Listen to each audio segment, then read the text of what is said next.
Adelante. Bueno. Buenas tardes. Muchísimas gracias a todos por estar acá y a Ecurbano por invitarme justamente a acompañar al ingeniero Orduna y al ingeniero Orduna por aceptar el convite, básicamente, y para la presentación de este libro que es tan relevante para los debates actuales. En este momento nosotros nos planteamos con la Fundación, con el equipo, que valía la pena tal vez hacer una introducción muy breve sobre, desde una perspectiva jurídica, sobre lo que son las evaluaciones de impacto ambiental en el caso de la vía navegable, porque justamente son temas muy sensibles y muy caros al debate actual. Y bueno, por ahí traer un poco de información sobre la situación reciente en la que se encuentra la vía respecto de las evaluaciones de impacto ambiental, y eso voy a compartir durante 10 minutos antes de la presentación del ingeniero. Bueno, como ustedes saben, las evaluaciones de impacto ambiental, de acuerdo a nuestra Ley General del Ambiente, incluso nuestra Constitución Provincial, es un instrumento de política pública y además es un procedimiento que es administrativo, es jurídico y es técnico, justamente para evaluar los potenciales efectos que puede tener una obra o un proyecto en un ambiente determinado. Esto nada, está dicho en muchísimas normativas. Y básicamente las evaluaciones de impacto ambiental contienen 3 elementos, diríamos, muy relevantes. Una es el estudio técnico propiamente de impacto ambiental, que a su vez ese estudio contiene el proyecto que se pretende evaluar, junto con la caracterización del ambiente, esto es la identificación de los componentes socioculturales, de los componentes socioeconómicos, del componente físico y del componente biológico, caracterizar ese ambiente para luego evaluar ese proyecto, qué tipo de efectos va a tener en ese ambiente y poder identificar qué medidas de mitigación o de evitación primero, de mitigación después o de compensación muy eventualmente se deben realizar para identificar si este proyecto es viable o no. Ese es un primer elemento, el estudio de impacto ambiental. Segundo elemento que contiene una evaluación es la actuación administrativa. Es justamente la revisión que hace la autoridad ambiental. Recalco esto porque ya lo vamos a ver, qué es lo que viene sucediendo actualmente en la vía navegable. La autoridad ambiental es la revisión que hace y también debe emitir una declaración de aptitud ambiental en el caso, o rechazarla en el caso de que identifique impactos que son adversos. Y por último, un tercer elemento son los procedimientos sociales de carácter social, que son los procedimientos participativos, que también están contemplados ampliamente en la normativa, pero más detalladamente en el Acuerdo de Escazú, que es un acuerdo que ha sido ratificado por la Ley 25766 en nuestro país en el 2020, creo. Ese acuerdo tiene un detalle sobre la participación y esto también es relevante para el proceso que estamos actualmente y que también voy a mencionar. Entonces, las evaluaciones, la regulación de las evaluaciones de impacto ambiental las efectúa las provincias en sus normativas, dado que el dominio originario de los recursos naturales son de carácter provincial, las efectúa la provincia y no tenemos una normativa, una ley de presupuestos mínimos de evaluación de impacto ambiental, aunque hay 2 proyectos en cartera en la Cámara de Diputados, pero no tenemos todavía una ley de presupuestos mínimos. Y bueno, digo, con estos temas interjurisdiccionales, como son los que tenemos que tratar acá, digamos, la ausencia de esa normativa de evaluación de presupuestos mínimos igual no obstaculiza y no debiera ser una justificación para no desarrollar los procedimientos de evaluación que hay que llevarlos adelante. Ha habido otros casos de complementariedad en resoluciones que ha tenido la Secretaría de Ambiente en conjunto con otros ministerios que dan cuenta de que es factible llevar adelante procedimientos acordados de evaluación de impacto ambiental. ¿En qué situación estamos en la vía navegable? El decreto 709 del 2024 otorga la posibilidad, otorga la facultad, no la posibilidad, la facultad de licitar a la Subsecretaría de Puertos y Vías Navegables. ¿De licitar qué? De licitar el servicio o la obra de mejoramiento, mantenimiento y ampliación de la señalización de la vía navegable, y el dragado, redragado y mantenimiento también de la vía navegable y de los canales que conforman el sistema de vía navegable. El ingeniero después seguramente va a profundizar en todos estos aspectos, pero digo, eso es lo que impulsa el decreto 709 del 24. Después la Subsecretaría de Puertos se transforma en la administración, en la Agencia Nacional de Puertos y Vías Navegables, y asume todas esas facultades, incluyendo un artículo un poco confuso que tiene que ver con la emisión de la aptitud ambiental. Ahora, llegamos hasta ese momento, 2024, enero 2024, sin tener una evaluación ambiental, una evaluación de impacto ambiental previa de la vía navegable troncal.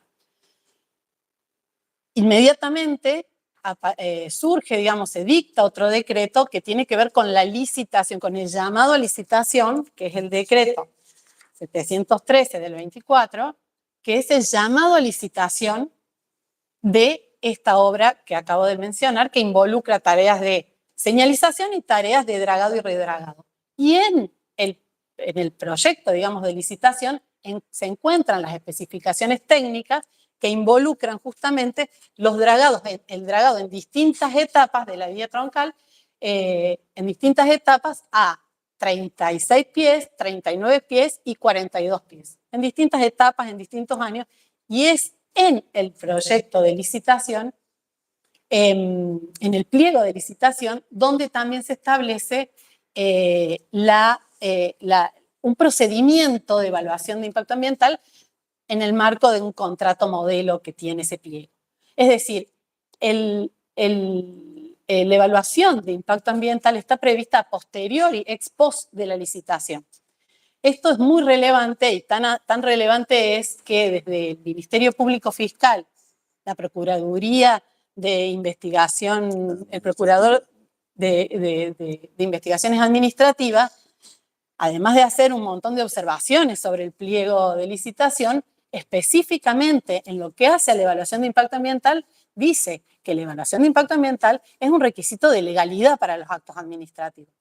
Y además es un requisito, un principio esencial de sustentabilidad para las contrataciones del Estado.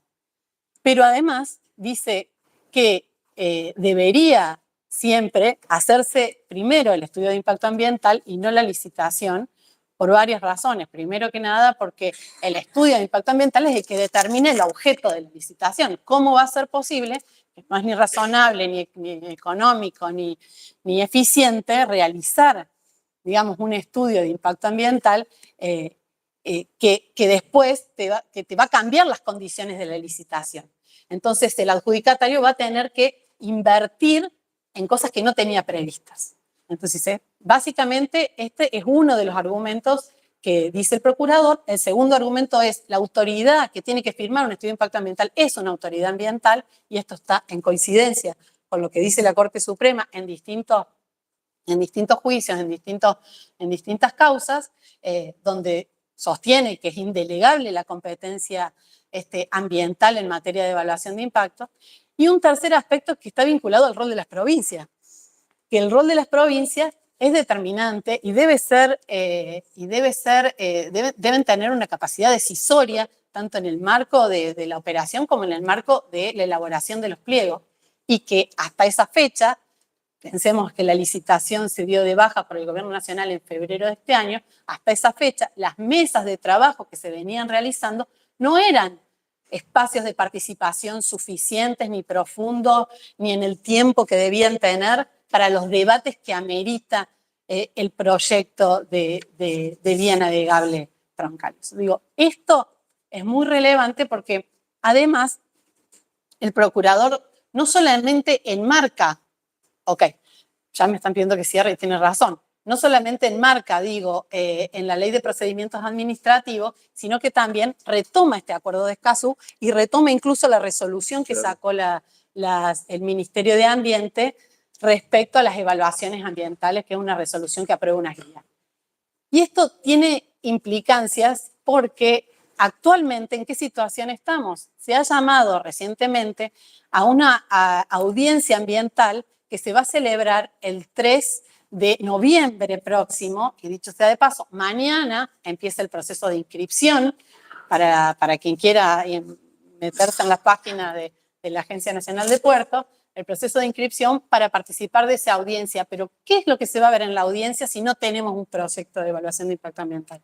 Pues bien, lo que se va a ver en la audiencia es un informe de gestión ambiental, de gestión y evaluación ambiental, que está adjuntado como anexo y que es un informe súper escueto, que tiene 15 páginas, que no da datos sobre el proyecto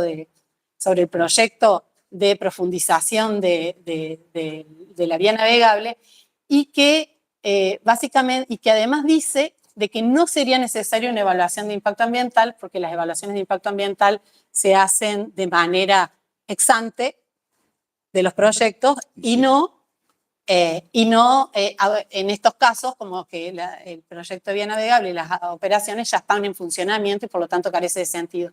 Lo cual no es real en dos sentidos. Primero, porque aunque estuviera funcionando, si no contás con declaración de impacto ambiental, cualquier tipo de emprendimiento debe igual realizar informes ambientales que tienen las mismas características que los estudios de impacto ambiental y lograr la declaración de aptitud por parte de autoridad competente.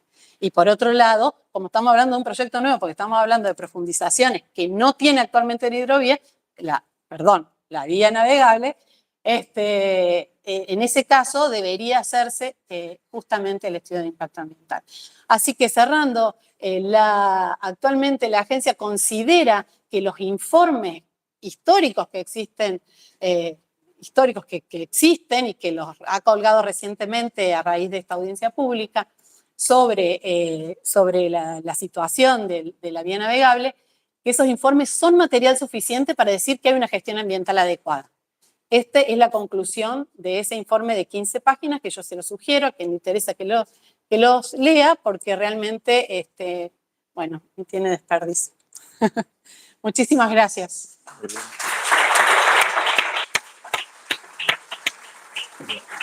Yo me voy a parar. Sí. Hola, hola. No suena. Hola.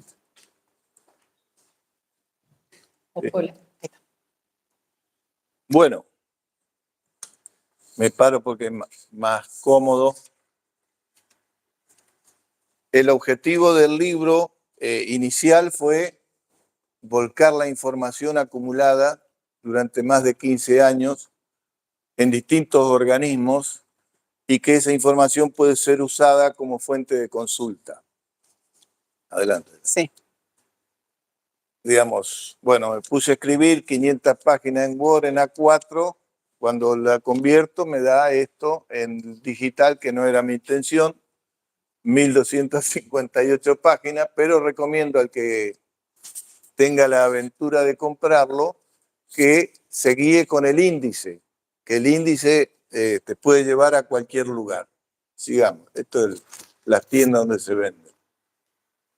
Otro más. Bueno, básicamente, esto pretende una visión integral. Esto lo digo en función de mi experiencia, haber presidido la delegación argentina ante la CARU en todo el conflicto de las pasteras con el Uruguay y de haber elaborado el proyecto del canal de navegación Magdalena. La necesidad de la integralidad cuando se hacen, digamos, las cosas en las vías navegables. Describo la afectación de soberanía y que para ejercer la soberanía es necesario tener poder marítimo y poder fluvial. Ya lo voy a desarrollar. Establezco que tiene que haber prioridades en la utilización de las aguas del río y de los ríos. Incorpora la sustentabilidad ambiental y la adaptación al cambio climático. El principio que es antiguo, pero que hay que insistir, que es adaptar los buques a los ríos. El tamaño de los buques está aumentando como consecuencia de la modificación en el canal de Panamá. Pero hay que adaptar los buques a los ríos y no los ríos a los buques, que es una barbaridad. La necesidad de que tiene que haber imprescindibles estudios previos a cualquier obra, esto lo sabe, esto es válido en las vías navegables, en una casa, en un puente, en donde sea. Y acá se están planteando hacer obras sin estudio. Y además, la otra cuestión que era importante es, más allá de describir el problema, de lo que se busca es también presentar frente a la pregunta ¿qué hacer?, definir una serie de acciones inmediatas. Esto es, si de golpe hoy tenemos que asumir el gobierno del área de las vías navegables, ¿qué hay que hacer? Bueno, esto está desarrollado en el libro expresamente. Adelante. Vamos a comenzar por acá. Este es el mapa, la Argentina bicontinental. El paso interoceánico, hay dos pasos interoceánicos, uno artificial, que es el Canal de Panamá, que Estados Unidos acaba de tomar posesión a través de una empresa norteamericana, y esto donde el ejército de los Estados Unidos ha manifestado en reiteradas oportunidades que quiere tomar el control del paso interoceánico. Entonces, cuando hablamos de desarrollo estratégico, sostenible, también hay que tener en cuenta este tipo de cosas. El Atlántico Sur, ustedes saben, todos lo sabemos, Malvinas ocupadas por los ingleses, el Atlántico Sur predeterminado. Entonces, no siempre hubo conflicto, hubo también negociaciones. En el año 72, cuando Perón estaba regresando a la Argentina, los ingleses acercan un proyecto de solución planteándole 100 años de administración inglesa más y después pasa a jurisdicción argentina. Perón le responde planteando 50 años de administración compartida, 1972, terminaba hace poco tiempo atrás.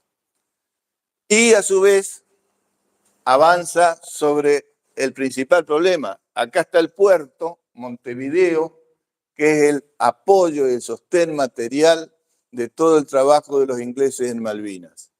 Entonces, teníamos un pleito centenario de límites con el Uruguay. Perón lo resuelve, asume y lo resuelve en 2 meses. A fines del 73 se celebra el Tratado del Río de la Plata y su frente marítimo, que, digamos, muy generoso por parte nuestra. El Uruguay se sintió satisfecho. El objetivo, ¿cuál era? Neutralizar Montevideo. Lamentablemente, Perón fallece el 1 de julio del 74 y quedó todo en agua de borrajas. Otra cuestión, ya no hablando de geopolítica, sino de física y algo más. Acá está el territorio terrestre, valga la redundancia, la Argentina terrestre, poco menos de 3 millones de kilómetros cuadrados. Acá está la Argentina en el agua, poco menos de 6 millones de kilómetros cuadrados. Una parte rápidamente, hasta las 200 millas tenemos propiedad en el agua y en el lecho, y de las 200 millas hasta el límite de la plataforma continental, que es el espléndido trabajo que hizo la Copla, que presentó en el 2009 en Naciones Unidas, que no fue rebatido por nadie, quedó aprobado, digamos que se incorporaron 1.800.000 kilómetros cuadrados más para jurisdicción de la República Argentina. ¿Qué es lo que hay esto? Si estuviéramos en una cátedra de la Facultad de Ingeniería, diríamos, ¿dónde está el centro de masas? El centro de masas está en el agua, no en la tierra. Sin embargo, el 92% del transporte de la Argentina se hace por camión, es terrestre. Digamos, este es un tema. Acá tenemos desde el límite exterior del Río de la Plata, acá, hasta allá tenemos 4.500 kilómetros de costa. Tenemos 2.480 kilómetros cuadrados de superficie fluvial. Pero la realidad es que el 92% del transporte es por tierra. Solamente el 2% es por agua. 9 veces más sale el consumo de gasoil por camión que por agua. y 20 veces más, según algunos datos que he podido conseguir, en cuanto a emisiones contaminantes, el transporte por camión que el transporte por agua. Entonces, nosotros deberíamos tener una política de Estado que nos permita resolver esto a mediano plazo. Esto no se resuelve de un día para otro, porque son cambios importantes. Pero Argentina tiene que tener una política que disminuya los costos logísticos, y de esto no se habla. ¿Estamos? ¿Qué pasa con la carga de Entre Ríos? ¿Sale por agua? Nada. Al 1 de enero, ahora empezó a salir de Santa Elena, digamos, Dreyfus, o sea que después lo vamos a ver. Pero hasta el 1 de enero de este año, toda la producción de Entre Ríos sale por el modo de transporte más caro, por camión, no sale por agua. ¿Estamos? Lo que sale por Concesión de Uruguay y por Ibicuí es madera de pino de Corrientes y Misiones. Esta es la realidad. Adelante. Y comienzo en el capítulo 1 del libro con un poco de historia.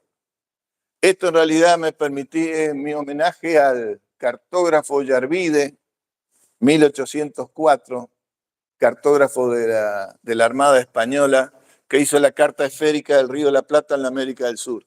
Navegación a vela, fíjese, los buques entraban pegados a la costa hoy uruguaya, cruzaban acá de través el Río de la Plata, digamos, y de acá iban hacia Buenos Aires.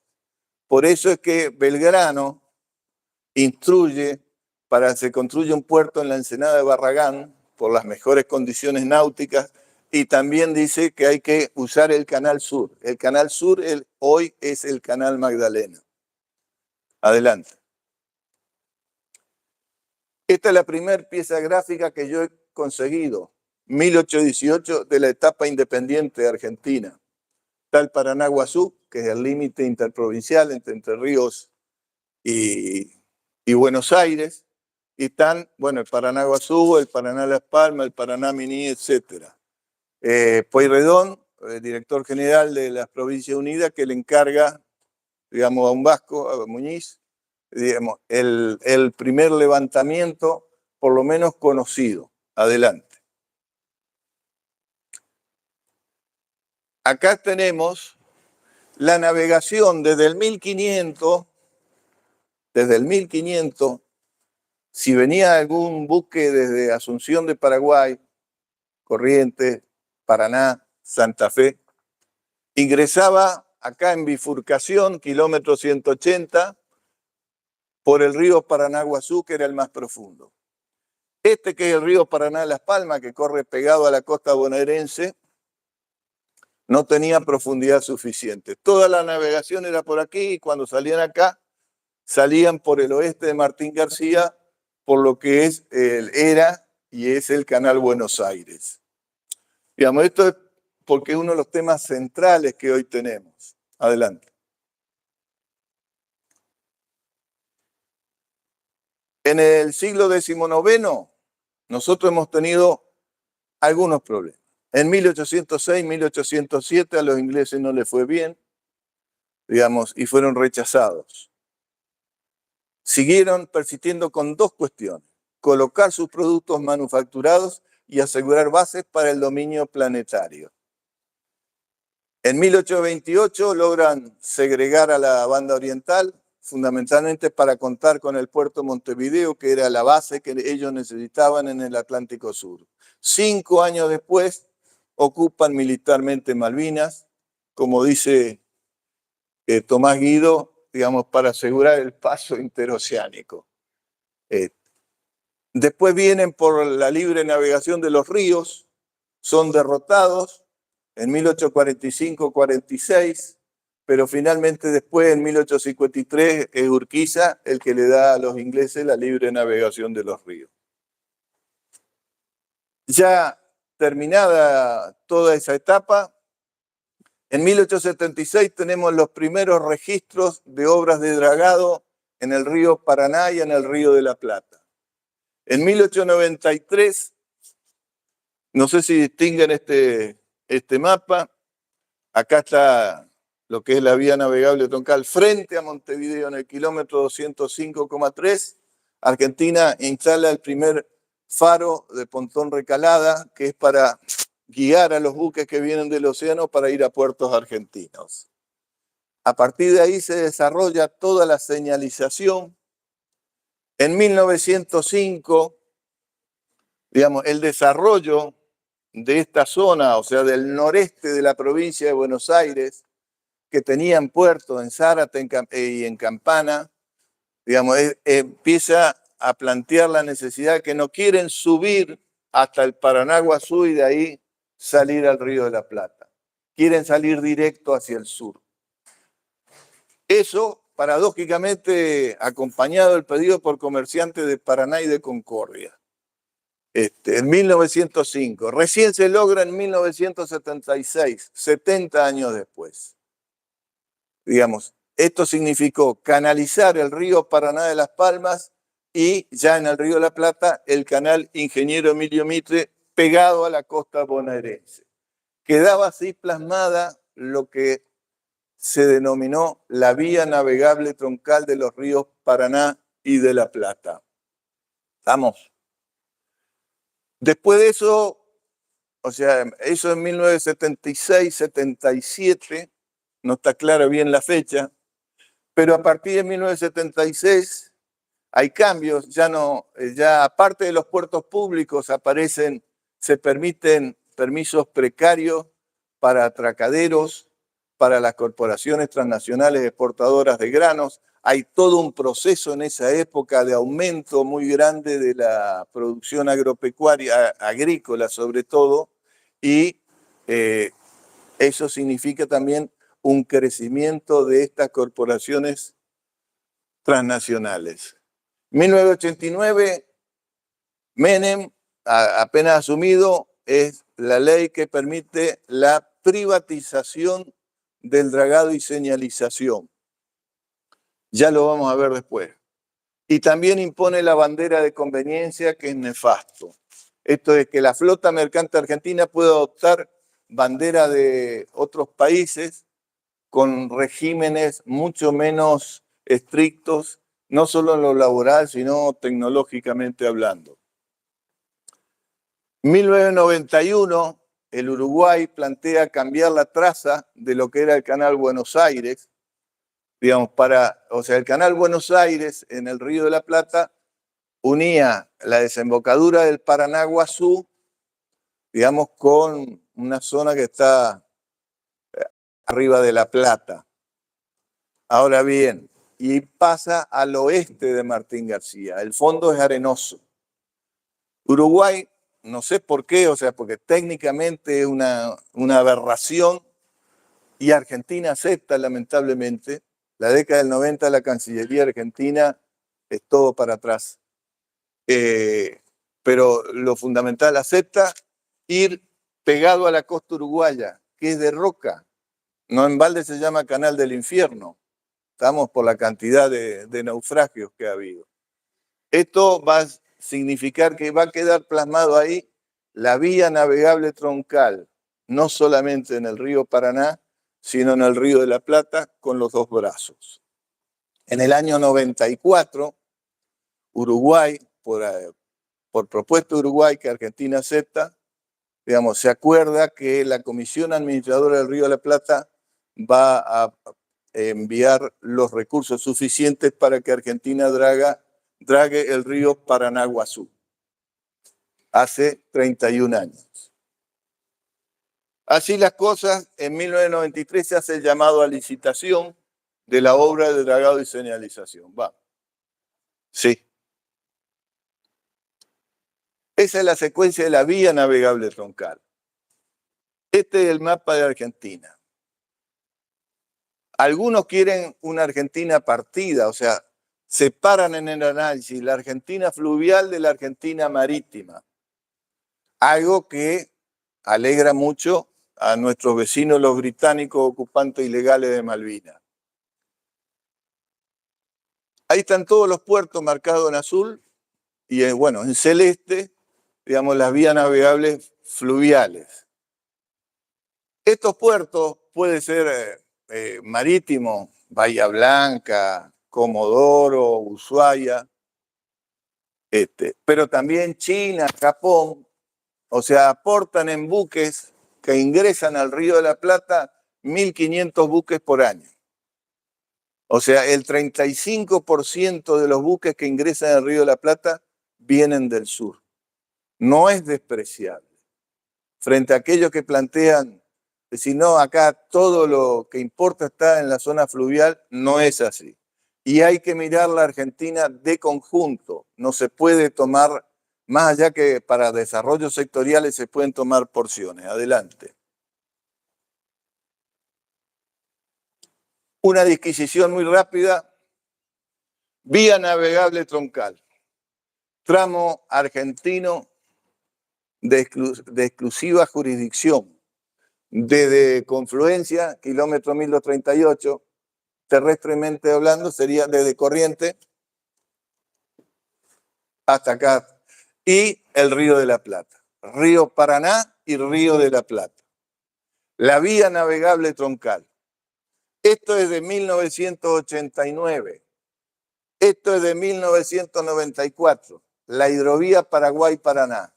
Es un tratado de transporte, no es un tratado para dragado y señalización. No tiene el Río de la Plata, tiene solamente el tramo exclusivamente argentino del río Paraná, que son aproximadamente 1.200 kilómetros, y 2.200 kilómetros del río Paraguay, que tiene distintas jurisdicciones.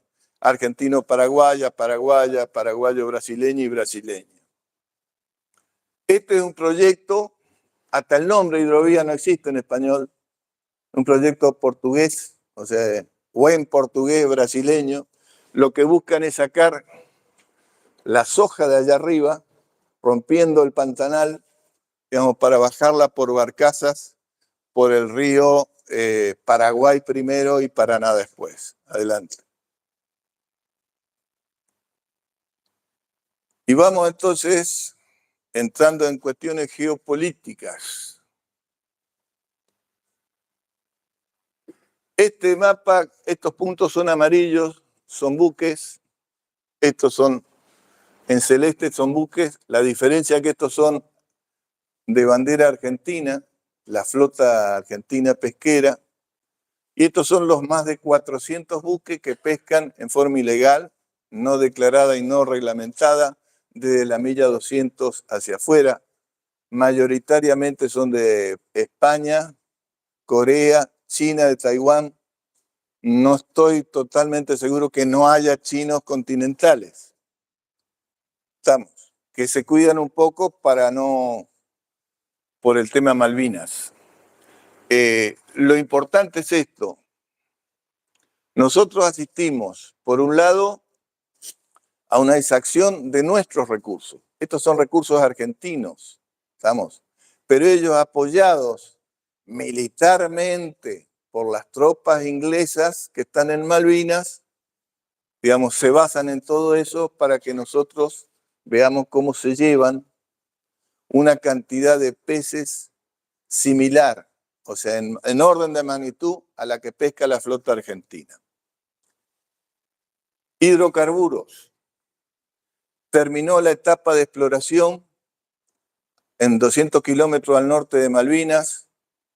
¿Qué es lo que hay ahí? Es una empresa israelí que cotiza en la bolsa de Tel Aviv, Navitas Petroleum, en sociedad con Rockhopper, británica. Las dos están sancionadas, terminaron la etapa de exploración y está anunciado para las próximas semanas el comienzo de la explotación, esto es de la extracción de petróleo 200 kilómetros al norte de Malvinas, en la cuenca que le llaman León Marino. ¿Estamos? Tenemos también presión, afectaciones geopolíticas en todas las cuencas.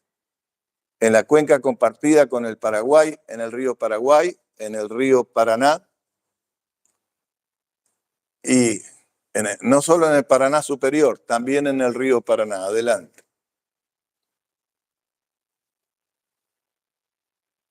Todas estas lucecitas, cada uno es un barco. Es un buque pesquero que está pescando calamar. ¿Estamos? De los 400, 100 pagan canon a los ingleses en Malvinas, los otros no. ¿Estamos? Pesca ilegal, no declarada, no reglamentada. Adelante. Acá tenemos una imagen del seguimiento de las derrotas de los buques de transbordo y pesqueros de todas las banderas hacia y desde el puerto de Montevideo. Montevideo es el punto central que tienen, digamos, todos los que vienen a apropiarse de nuestros recursos. ¿Qué significa esto? Es la base de operaciones. Los buques pesqueros transbordan la carga para seguir pescando, ni hablar de las condiciones laborales. Digamos, al puerto de Montevideo ingresan aproximadamente 350 buques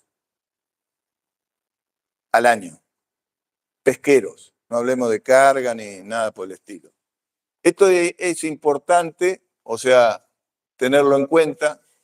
Muchos de los buques que ingresan con una bandera que no existe, que es la bandera de las Falkland, como le llaman, bandera de Malvinas. Eso está prohibido. El Uruguay celebró un tratado de no recibir, que ningún puerto uruguayo reciba banderas inexistentes, que no están aprobadas por Naciones Unidas. Sin embargo, los reciben. Abastecen a la Armada Británica, abastecen a Malvinas. Digamos, cargar combustible un auto en Puerto Argentino, la nafta es de ANCAP. Sigamos. Un ejemplo, yo le puse, no sé de dónde lo saqué, el río como botín. Memorando de entendimiento entre el Cuerpo de Ingenieros del Ejército de los Estados Unidos de América y la Administración General de Puertos. Oficializado el 5 de diciembre de 2023. No es el gobierno de Milei. ¿Estamos? No esto se mantuvo, digamos, en secreto porque la verdad es que los organismos que realmente tenían competencia para tratar estas cuestiones no fueron consultados. ¿Estamos? La redacción fue elaborada todo por nuestros vecinos del norte y hubo 2 observaciones formales nomás que hizo la AGP. Y, por si esto fuera poco, dijo un vendedor ambulante, memorando de entendimiento entre Israel y la República Argentina del 25 de junio de 2025. En ese memorándum, mientras volaban las bombas, el embajador argentino dice: esto es una cooperación sin precedentes, y habla en lanzamientos satelitales conjuntos y centros de tecnología hídrica en el río Paraná. El que crea que el río Paraná no le interesa a nadie, no es así. Digamos, por eso, digamos, el tema de la defensa de lo nuestro tiene que ser una cuestión central. Adelante. En el capítulo 4 desarrollo las prioridades en la utilización de las aguas. Digamos, acá la navegación es importante y hay que darle mucha atención. Pero las prioridades son las prioridades. Entonces, acá hay antecedentes, 1946, convenio de Salto Grande, digamos, presidente Perón. Primera prioridad, usos domésticos y sanitarios y de esparcimiento social. Segunda, navegación. Tercero, energía. Cuarto, riego. Pero a su vez preservando la biodiversidad, la riqueza ictiológica y la calidad de las aguas.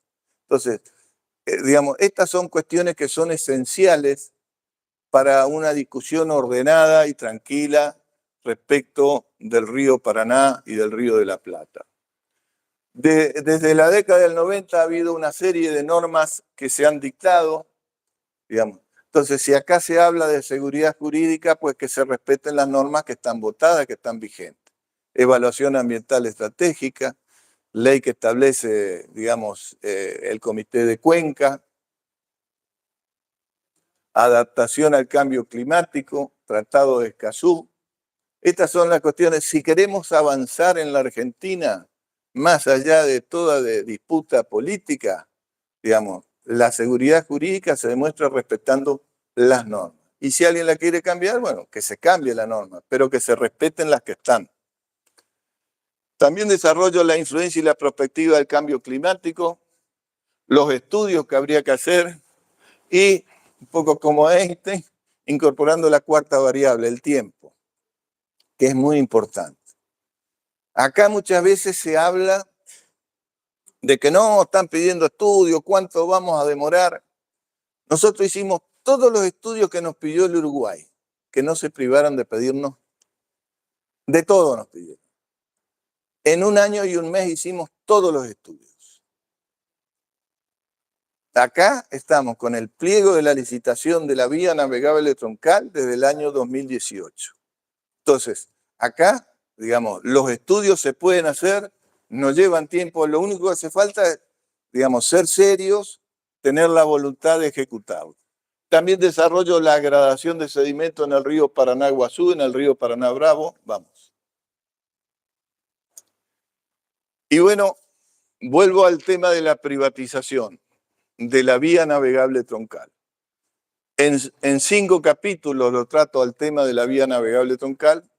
En concreto se licita la primera vez desde Santa Fe, puerto de Santa Fe, kilómetro 584, por la ruta del río Paraná de las Palmas solamente, digamos, hasta el océano. Las provincias no fueron invitadas a participar, Entre Ríos, por supuesto, tampoco. Buque de diseño 230 del Panamá, o sea, 230 de eslora, 30 de manga. La licitación que se ordena en 1993 sin estudio de impacto ambiental. Reitero, no hay estudio de impacto ambiental. Ninguno. Desde 1993 a 2025. En 1995 se firma el contrato sin riesgo empresario, lo dice la Oficina Anticorrupción, no lo digo yo, una tarifa muy generosa, primero porque estaba muy mal calculado cantidad de buques que iban a pasar, en realidad empezaron a pasar más del doble de los buques previstos,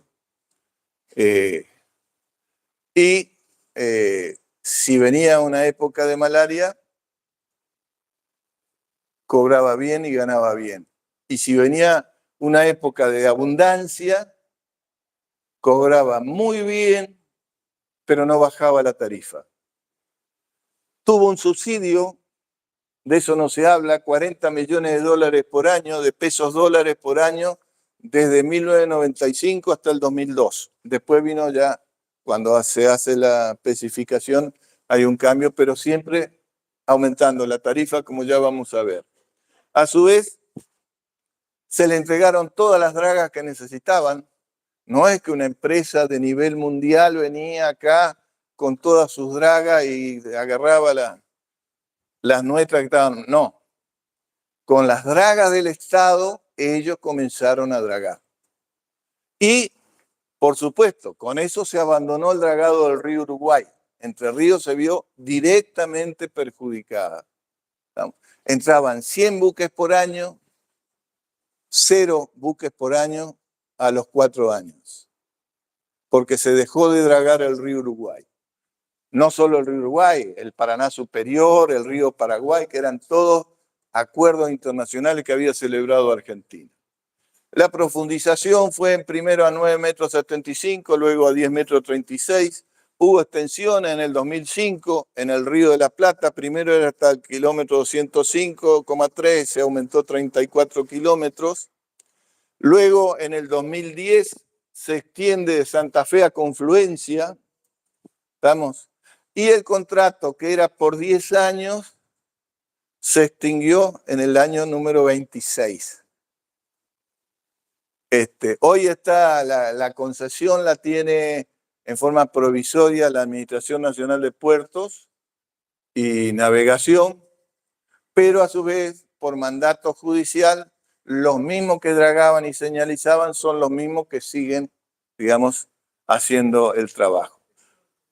Se creó el órgano de control, pero no se lo constituyó nunca, y la empresa Hidrovía Sociedad Anónima era la que cobraba el peaje y se pagaba a sí misma. Adelante. De 2021 a 2023 hay un cambio, digamos, se incorpora la ruta ya oficialmente del Paraná-Guazú, se incorporan las provincias, se celebra el Acuerdo Federal Hidrovía, ese acuerdo está vigente, no fue derogado, ni en el 2024 ni en el 2025. Se crea el Ente Nacional de Control y Gestión de la Vía Navegable y se crea el órgano de control. El cobro de la tarifa pasa a hacerlo el Estado. El ente, o con la participación de todas las provincias, se firma un convenio interjurisdiccional para hacer los estudios de impacto ambiental en el río Paraná y en el río de la Plata, donde tienen participación las provincias. El artículo 124 de la Constitución dice que constituye es a las provincias que pertenece el dominio originario. Entonces, así como los neuquinos y los rionegrinos licitan y contratan las empresas petroleras, digamos, la perforación en el lecho, las provincias argentinas tenemos derecho, digamos, si se va a dragar, no a navegar, si se va a dragar el río Paraná, derecho a participar.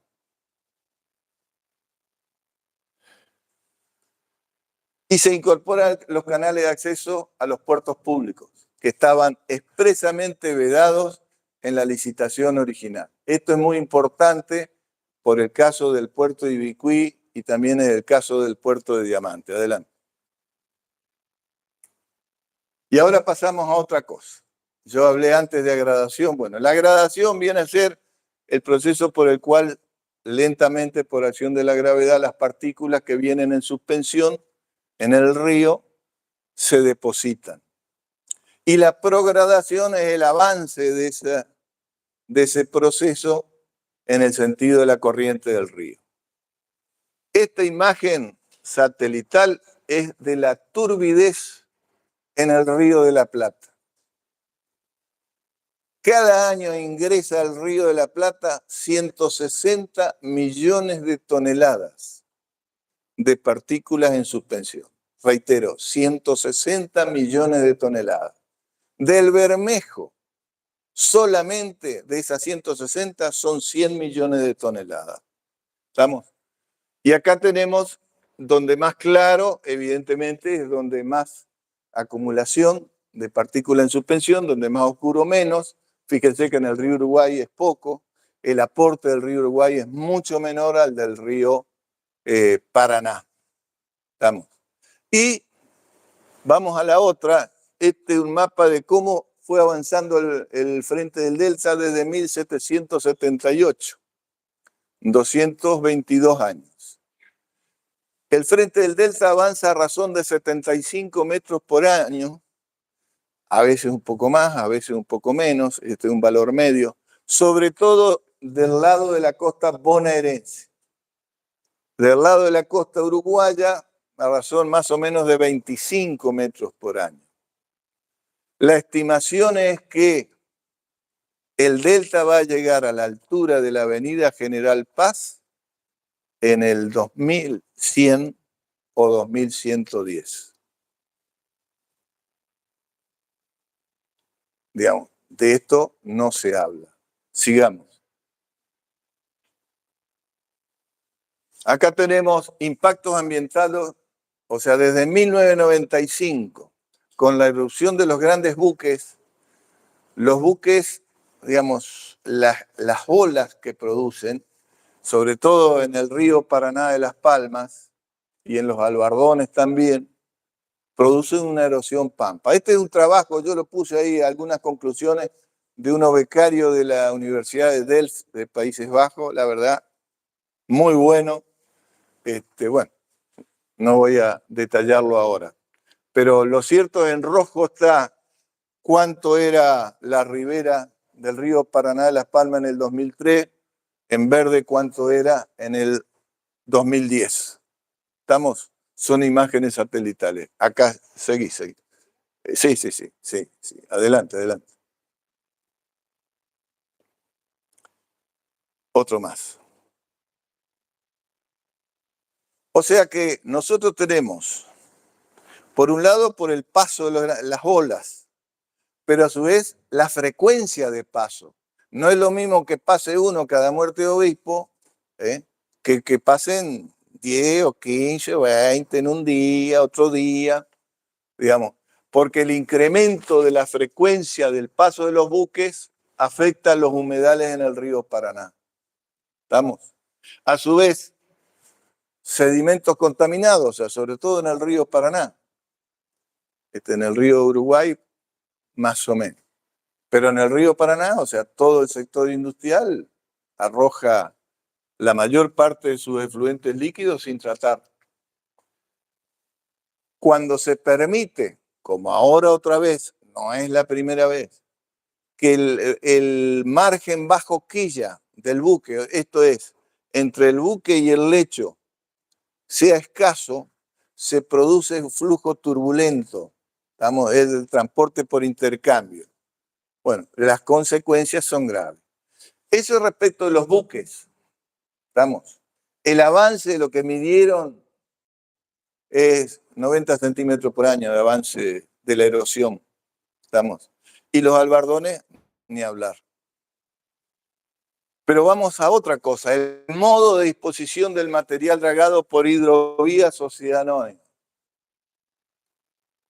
En el río Paraná, entarquinamiento de desembocadura de los arroyos. Viene a ser, en criollo básico, el taponamiento de la desembocadura de los arroyos. Es más, yo allá en el 2015 decía, ¿cuándo va a empezar el primer juicio de un vecino que se sienta perjudicado? Bueno, ya están. No solamente ya está, hay juicio, hay sentencia de la Corte Suprema del año 2019 en el caso del arroyo Tararía. 4 metros nomás. No, una barbaridad. Eso en el río Paraná. O sea, ¿por qué? Porque acá no se hizo estudio de impacto ambiental. Porque no se estudió dónde estarían las zonas donde se iba a depositar el material a refular. Porque hay que refularlo. Bueno, no es en cualquier lado. Es en aquellos lados que no vuelva el material. Entonces ahora vamos a ver un ejemplo desgraciado, pero muy ilustrativo. El aumento de la progradación en el frente de tallo austral en la zona del canal Ingeniero Emilio Mitre con los pozos. Adelante. No. 6 meses después de que la empresa firmó el contrato, donde dijo, bueno, este va a ser el precio que yo voy a cobrar por los trabajos que voy a hacer, cambió de idea de cómo iba a hacer los trabajos. Entonces, este es el canal Ingeniero Emilio Mitre, estas son islas nuevitas. Entonces, por aquí decidieron no llevarlo tan lejos porque es mucha plata, vamos a ahorrar, ellos, ¿no? Entonces, hicieron unos pozos en el propio canal, unos pozos gigantescos, pozo 1 y pozo 2. Entonces, allí depositaban todo el material refulado. Cuando el pozo se llenaba, entonces expelían el material. Entonces, ¿qué es lo que pasaba? Lo expelían para allá. ¿Cuánto? 2 kilómetros. Entonces, adelante. Bueno, eso es esa montaña de barro a los 2 kilómetros. ¿Qué es lo que pasa con esta montaña de barro? Una parte importante queda acá porque por gravedad los más pesados se depositan rápidamente. Los más livianos flotan. ¿Cómo dice? Volvé para atrás un cachito. Flotan. ¿Qué hacen? Y bueno, la corriente los vuelve para acá. Va a dragar 2 veces el mismo material. Pero no solamente eso, pasan para acá. ¿Estamos? Por eso se forman estas islas. Vamos ahora sí, avanzados.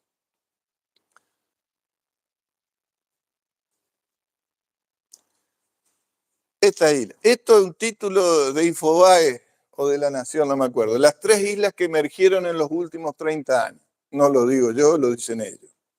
¿Estamos? Islas que se formaron todas. ¿Estamos?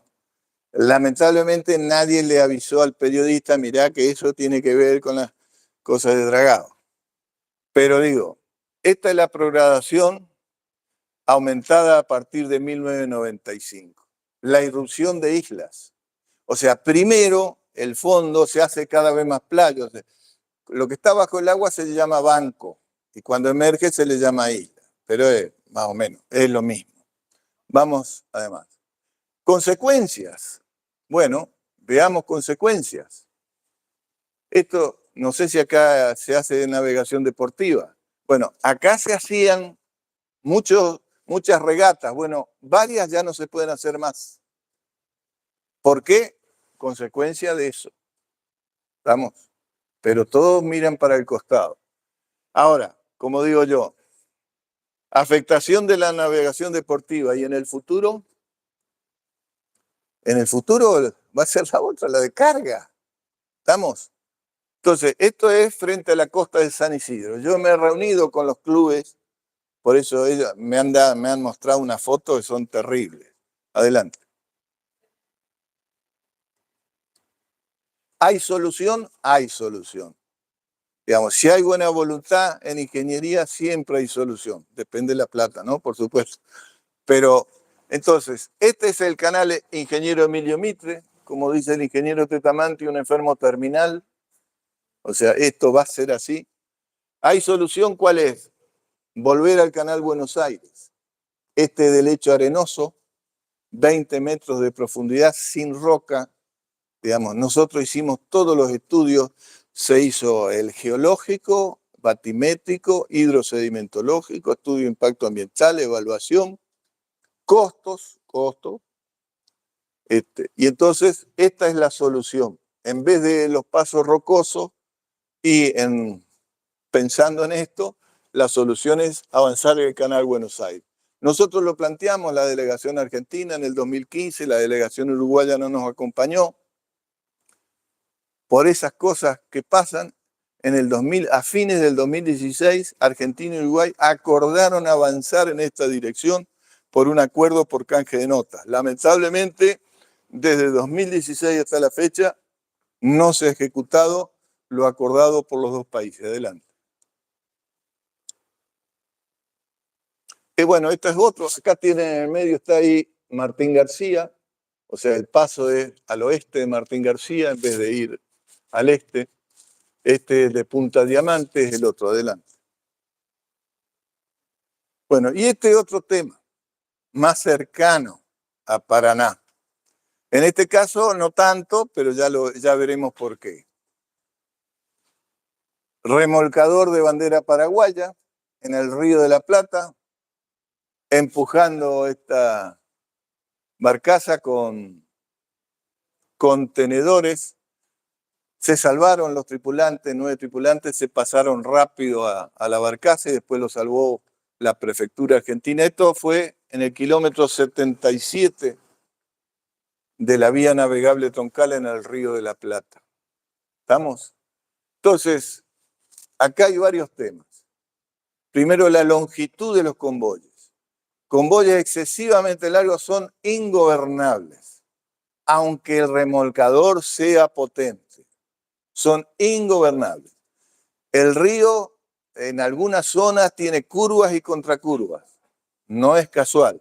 Entonces, hay que respetar, por eso hay que adaptar los buques al río, hay que respetar la naturaleza. ¿Estamos? Y lo otro es la precariedad de los remolcadores. Acá no hay control. Esta es la realidad. Y el control, por eso hablan de la hidrovía, que la prefectura paraguaya controló esto.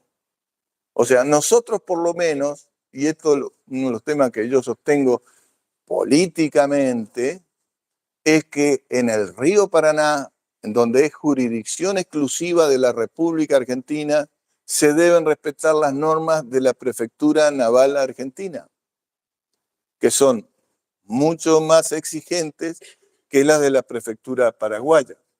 ¿Estamos?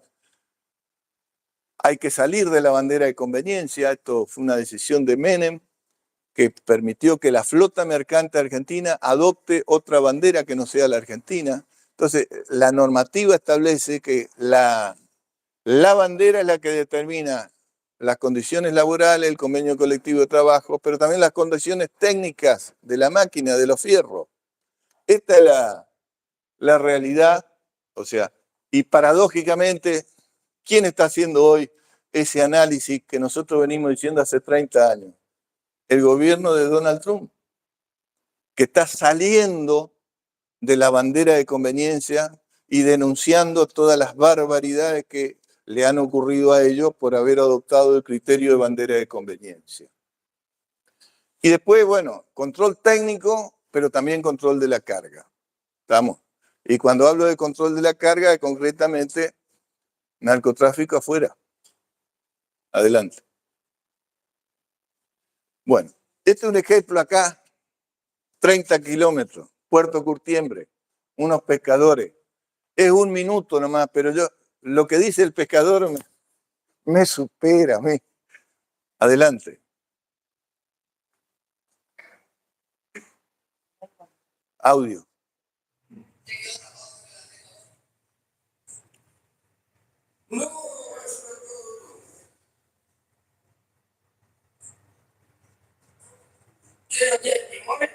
¿Ve? ¿No tiene timón?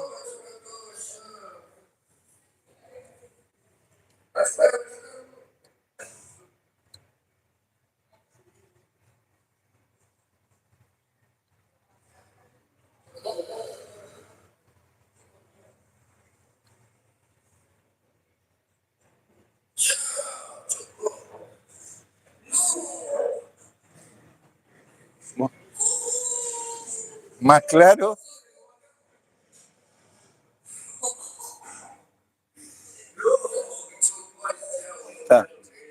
Está bien. Está.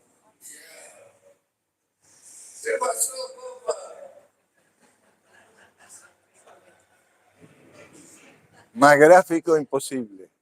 Está bien, está bien. O sea, no tiene timón, lo que dice la primera observación. Hay algo más que me acotaba hoy, que cuando, esto es de Canal 11 tomado, que cuando hicieron el reportaje agregaron que los tripulantes no hablaban español. ¿Estamos? Señalado por... Adelante.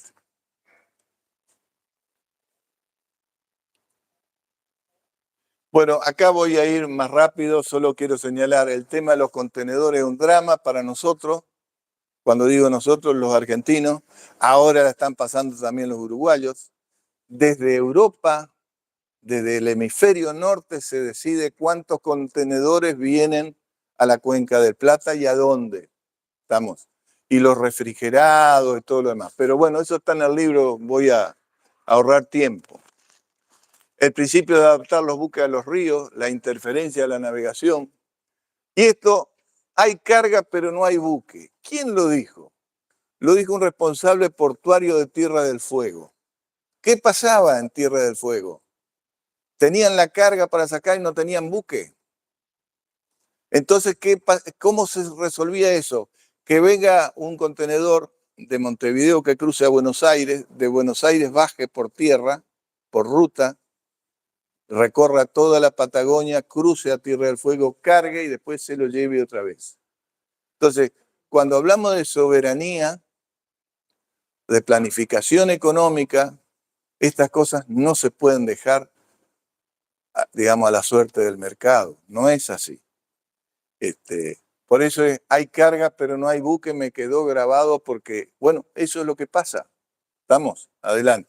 Ni hablar, bueno, está bien, no, hay muchas cosas. Navegación de la República Argentina en el Río de la Plata. ¿Tiene algo que ver con nosotros acá en la provincia de Entre Ríos, la provincia de Santa Fe? Tiene que ver con las demoras, tiene que ver con los costos. Vamos a empezar rápidamente. 1984. Este era el canal de acceso al puerto Montevideo. Tenía 6 kilómetros de extensión.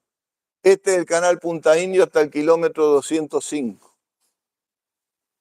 No había ningún problema para navegar, no había conflicto de tránsito. Tráfico le llama la prefectura. ¿Estamos? Entonces, en ese momento, 1985, el Uruguay dice, por el avance de los contenedores queremos extender el canal de acceso al puerto Montevideo. ¿Cuánto? 36 kilómetros. De 6 a 42,4. La prefectura le advierte a la Cancillería, le dice, ojo, que vamos a tener conflicto porque va a haber aglomeración de buques. ¿Quién va a dirigir esto? ¿La prefectura argentina o la prefectura uruguaya? Entonces, la Cancillería no le hace caso, pero propone una autoridad compartida. El Uruguay rechaza. No hay autoridad compartida. Adelante. Yo no sé si se ve, probablemente no se vea. Acá está, digamos, ya extendido a lo que es hoy la vía navegable de Troncal y el canal Punta Indio. Y acá tiene lo que es hoy, y un poquito más aún, el canal de acceso al puerto Montevideo. No se ve, acá está el Banco Inglés, que es Roca, acá está la zona de Alijo Alfa, acá está Alijo y complemento de carga A, y acá está el canal. El canal de acceso ese, como le dijo Tetamanti, es la tranquera. Tenemos problemas para entrar y salir. Hay conflictos. Entonces, ¿qué hace prefectura? Propone el canal Magdalena. Dice, no, en vez de doblar acá en el Codillo para tomar como si fuéramos para Montevideo, seguir derecho. No hay problema, lo manejamos todos los argentinos sin conflicto con nuestros vecinos. No se le hace caso, 2002. Adelante. Mientras tanto, lo que hace el Uruguay, que es un problema realmente, el Río de la Plata, lo que se acordó, Perón 73, es una franja de 6 millas de jurisdicción exclusiva y otra más fina hacia adentro de 2, una uruguaya y una argentina. Y en el medio, aguas de uso común administradas de común acuerdo por Argentina y Uruguay. Esto es importante tenerlo claro. En azul acá está, eso es la franja de jurisdicción exclusiva uruguaya. Ahí pueden hacer lo que quieran. Y nosotros no podemos decir nada. Están en todo su derecho. Ahora acá, en lo que es blanco, tiene que ser acordado entre Argentina y Uruguay. Por ejemplo, esta zona roja y esta zona roja, la A y la D, fueron acordadas en 1977. Ahora, esta zona, en negrita, que están acá, acá y acá, fueron decididas unilateralmente por el Uruguay, como si fuera de ellos, como si ahí mandan ellos solamente. Entonces, los conflictos se han venido desarrollando. Adelante. Y esta es la manifestación de la afectación de soberanía. Eso, digamos, este es el recorrido de un buque gasero que cargó descargó en Escobar y para ir a Bahía Blanca tuvo que hacer este recorrido. No podía ir pegado a la costa bonaerense porque no hay profundidad. O sea, hoy el Magdalena tiene 4,5 metros, necesitaba más. Entonces, no solamente siguió hasta Montevideo, sino que ahí la prefectura uruguaya le dice, vaya a Punta del Este y espere las órdenes. Entonces, el gasero tuvo que ir hasta Punta del Este y esperar, y esperar, y esperar, hasta que esto se le ocurrió. Bueno, ahora puede irse para Bahía Blanca. Eso es afectación de soberanía. No es que no lo podemos permitir, tenemos que resolverlo. Adelante. 10 quedan. Bien. Otras limitaciones actuales al comercio exterior. El único ingreso que hay para venir a Rosario, Paraná, Santa Fe, todo lo demás, es este. El canal Punta Indio. No hay otro, no hay ruta alternativa. Uno de los graves problemas que hay que resolver. El canal Punta Indio acá, desde el Codillo acá hasta aquí, tiene 95 kilómetros. No hay ruta alternativa, es angosto, 100 metros de ancho. Entonces, es de una sola vía. Entonces, si hay buques que van en una dirección y se encuentran con que viene otro de frente, tienen que esperar. Lisa y llanamente tienen que esperar. Por eso es una sola vía y alternada. Alternada porque una vez que pasa una tanda de buques, recién pueden subir ellos para salir. Tiene mucha sedimentación, porque, bueno, ya lo vamos a ver después por qué. Mucha sedimentación, por lo tanto hay que dragar mucho, plata, cuesta. Está cruzado a los vientos y corrientes de marea, entonces los buques tienen que ir como de costado, como costaleando. Estamos en lo que le llaman manga aparente. Y en este tramo de acá, de los 1.401 kilómetros de la vía navegable troncal, en este tramo de 95 kilómetros se produce el 65% de la totalidad de las demoras de toda la vía navegable troncal. ¿Y la eficiencia? Yo estoy escuchando en los medios algunos que hablan de decir, esta es la solución más eficiente. Bueno, 65% de la totalidad de las demoras. Adelante. Este es otro tema que es importante. Cada punto de esto es un buque. Son buques que están fondeados en espera. ¿En espera de qué? El 95% son buques que van a puertos fluviales argentinos, del río Paraná. ¿Qué están esperando? Están esperando que haya un frente de atraque libre para que ellos puedan ingresar. No hay suficientes frentes de atraque. Faltan inversiones. Ahora, mientras tanto, estos buques esperan acá. ¿Cuánto cuesta por día? Varios miles de dólares la estadía. Digamos, ahí tienen servicios que prestar, combustible, comida, vitualla, agencia marítima. Esto significa en gasto, ¿quién lo paga el gasto este? ¿Los productores argentinos o los consumidores argentinos? 150 millones de dólares por año es la estimación de lo que todos los años pagamos por buques fondeados en espera. Adelante. La solución es esta, el Canal Magdalena, administrado exclusivamente por la República Argentina. Nadie que jorobe, solo argentinos. Vamos. Este proyecto, en base a una disposición de la Subsecretaría de Puerto y Vías Navegables del 2013, fue presentado en la CARP y logramos su aprobación. Quedó aprobado por la República Oriental del Uruguay el 26 de enero del 2016 hasta una profundidad de 14,3 metros. No es un tema menor. Adelante. Bueno, y este es una pequeña cosa de ingeniero. El buque de diseño previsto es un 50% más grande. Ya no es de 230 metros, sino de 335 metros, en vez de 30 metros de manga, de 45 metros de manga. El canal, los estudios han determinado, toda la simulación que se hizo por computadoras, que es de doble vía. Ya no hay una sola vía alternada, angosta. ¿Cuánto tiene de ancho? Ya no tiene 100 metros, tiene 150 metros de ancho. Hay mucha menos sedimentación en esta zona. Está alineado con los vientos y corrientes. Y esto que ven acá, digamos, son las consecuencias de todos los estudios que hicimos. Desde hasta el clima de olas, todo, todas las batimetrías, todo, absolutamente todo. Este es el fondo del escenario del Río de la Plata mirándolo desde el sur. Acá está el Canal Magdalena y ahí está el Canal Punta Indio. Una joyita como... Pero muestra hasta dónde se trabajó, o sea, con muy buenos especialistas, todos argentinos. Adelante. Y entonces, ¿cuál es el Magdalena? Hay ruta alternativa, ya no es uno solo, que si se vara...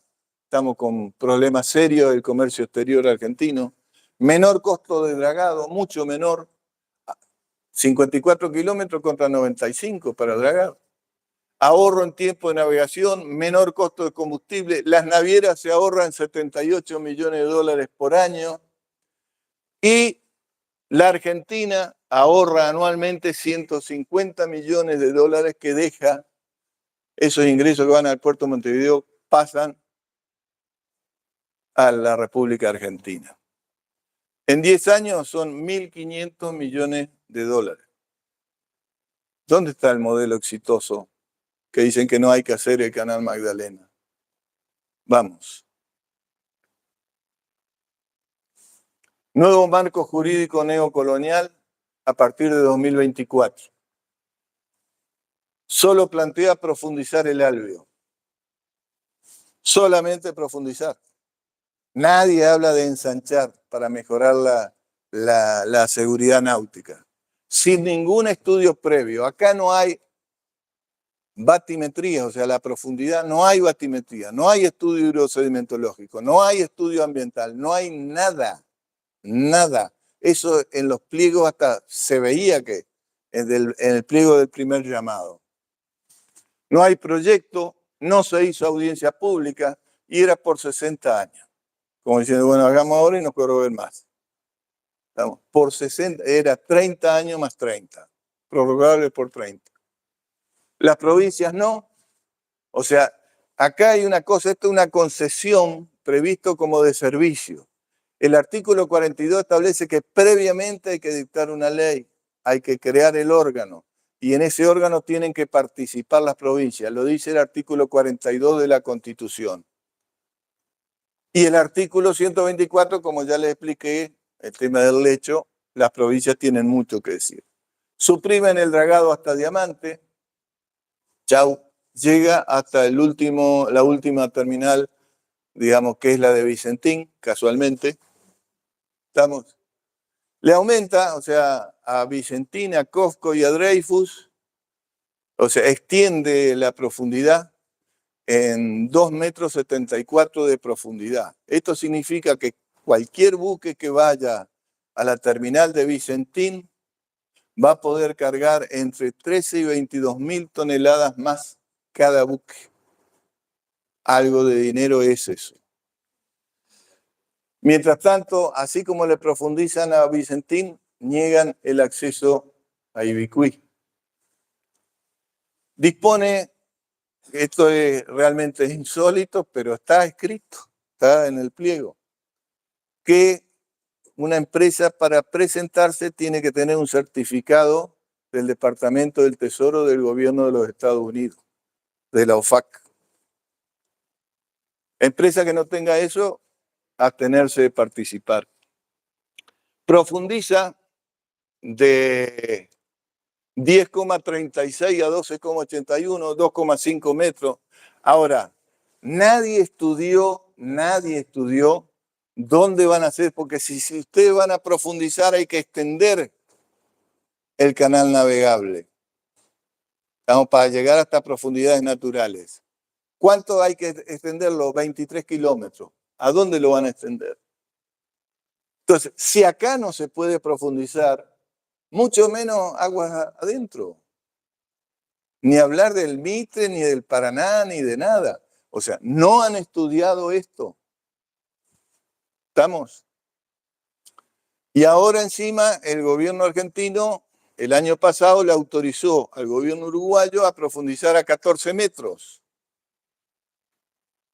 Entonces, y no prevé el proyecto un puerto argentino en el Río de la Plata que tenga 14 metros. Y anuló el canal Magdalena que tiene previsto y aprobado por el Uruguay a 14,3 metros. Adelante. Bueno, y esta es la competitividad. Esta es la curva de cómo fue variando el precio de la tarifa de peaje en dólares desde 1995 hasta el año pasado. ¿Cuánto aumentó? Un 443% en dólares. ¿Estamos? Y un agregado. Acá se hacían obras. Se justificaba tal vez un aumento porque había obras. Pero acá ya no hay. Bueno, por eso yo pregunto, ¿y la competitividad dónde está? Vamos. Entonces, ¿qué hacer? El tema es ¿qué hacer? Ustedes hablan, pero acá no proponen soluciones. Bueno, lo que yo anuncio en los capítulos 14 y 15, concreto, derecho de las provincias a participar, 2 rutas alternativas, construcción del canal Magdalena, 14,3 metros para puertos argentinos en el Río de la Plata, un sistema de navegación troncal, o sea, por tramos, o sea, cuáles serían las condiciones de cada tramo, lo que hay que hacer. Hay que hacer previamente los estudios necesarios, indico cuáles son, para que el proyecto sea sustentable. Hay que cumplir con todas las normas y tratados vigentes. Hay que revisar la tarifa de peaje a la baja. Hay que desarrollar el poder marítimo y naval. Poder marítimo. flota mercante, industria naval, facultades de ingeniería y de biólogos, conocimiento del océano. Eso es desarrollo, porque no se puede ejercer la soberanía con declaraciones. Hay que tener fuerza. Entonces, por un lado, fuerza material y también poder naval. Si no tenemos poder naval, ¿cómo vamos a ejercer la soberanía? Este es un tema capital. Es más, en el presupuesto que envió el Poder Ejecutivo al Congreso en estos días, elimina el Fondo de Defensa, el FONDEF. No van a poder comprar ni una lancha. Ni una lancha. ¿Cómo vamos a ejercer la soberanía? Entonces, hay cuestiones que son capitales, digamos, y que hay que... Bueno, y la adaptación al cambio climático. Acá no solamente hay que hablar del cambio climático. Acá yo señalo cuáles son mínimamente las primeras variables climáticas que hay que medir. En el Río de la Plata exterior, que es un tema, en la costa de la bahía de San Borombón, porque vamos a tener un puertito ahí para el Magdalena. Bueno, el dilema que vamos a tener, y no hablo de la costa, no estoy hablando de Quilmes ni cómo se inundan los barrios, nada de eso, solamente estoy hablando del agua. Está previsto, por un lado está previsto que el nivel del mar para fin de siglo va a subir 90 centímetros en el Río de la Plata. Ese es un dato, pero tenemos otro dato contradictorio, que es el avance del delta. Entonces, hay que medir, o sea, más que ponerse a hacer actos de fe, hay que medir para ver cómo evolucionan estas dos variables que son contradictorias. Hay que medir en el río Paraná, hemos tenido bajantes extraordinarias fenomenales. ¿Qué pasa con el ENOS, o sea, el Niño Oscilación Sur? O sea, acá tenemos cambios en la atmósfera en el Océano Pacífico, digamos, que repercute. Para nosotros en sencillo es el Niño es inundación, la Niña es sequía. ¿Estamos? Pero eso hay que medirlo, hay que seguir trabajando todo esto. No se puede estar a la buena de Dios.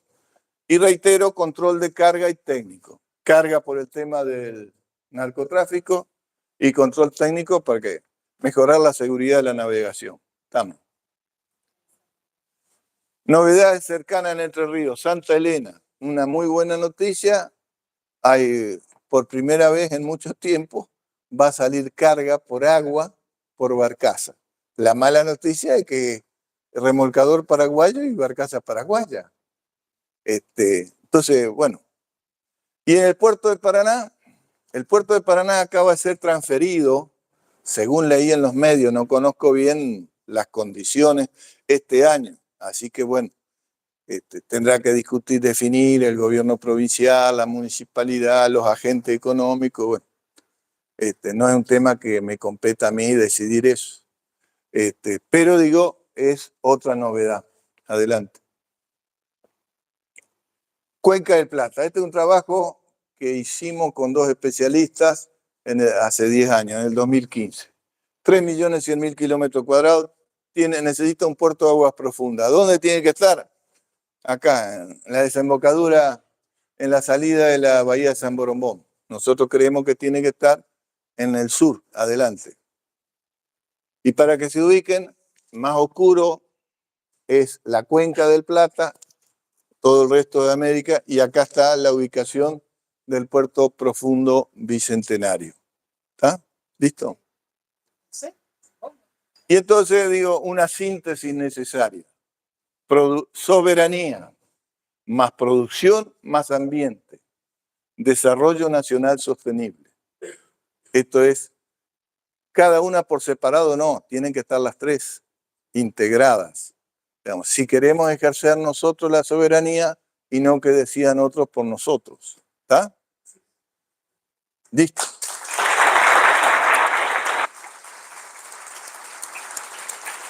Bueno.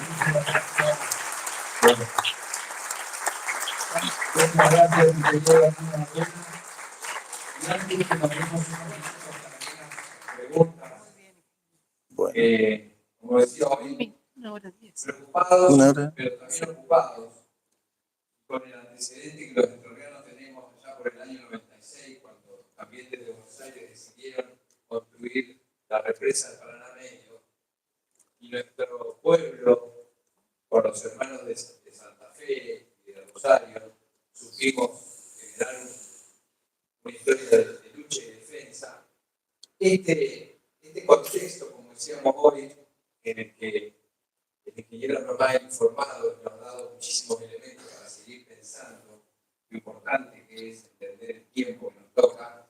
Desde el año pasado, el nuevo aniversario de la ley antirrepresas, se empezó a gestar, inspirado en la remada que hiciera el Roque Romero, una nueva remada, que se llamó Remar contra corriente por el agua, la vida y la soberanía, que se constituyó y hoy está constituyéndose como un colectivo a nivel Cuenca del Plata, pero también otras cuencas que América Latina viene defendiendo, ¿no? El mismo contexto y desafío que tiene. Por eso, antes de ir a algunas preguntas, la queremos invitar a Marta Riola, referente nacional del Movimiento de Cuidadores de la Casa Común y miembro responsable de Ecología Integral de la Comisión de Justicia y Paz en la Patria Grande, que es un organismo que está en todo nuestro continente de la Iglesia de Francisco. Marta, pasás a decir un mensaje. Sí. Primero de abajo. De abajo. Y vamos a tener unos minutos para quienes también quieren preguntar algo puntual al ingeniero Hernán Ortega. Muchas gracias, ingeniero. Excelente la presentación. La verdad. Y a todos los el Consejo Empresario, la Facultad de Ciencias Económicas, que ha posibilitado también que nos juntemos para poder estar conociendo el trabajo de la publicación de Hernán Ortega. Bueno, gracias.